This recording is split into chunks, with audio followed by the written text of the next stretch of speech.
Hi guys! So quick demo ng ating uh, dual color LED. So pwede siya sa Toyota Rush or any vehicle that uses H11 socket type. Dual color siya, super white or ultra white and super yellow yung kulay. Fanless na rin siya guys.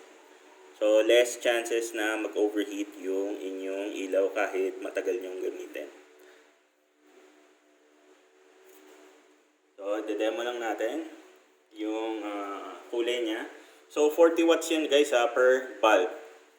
Giving you a total of 80 watts pagka parehas nyo siyang gagamitin.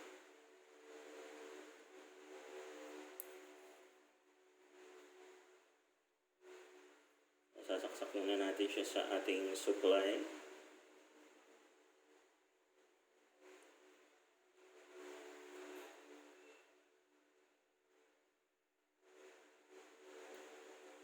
Yan yung ultra white guys. So pag in-off nyo at in-on nyo uli, yan na yung kanyang super yellow.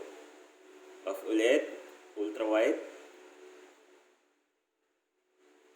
Off ulit, super yellow. Okay, so available to guys, 1.5 only, pair na.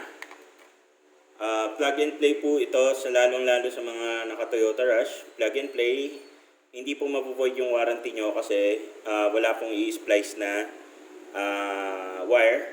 Isasaksak lang po ito sa stock na socket. Okay, so 1.5 only guys, pair na po.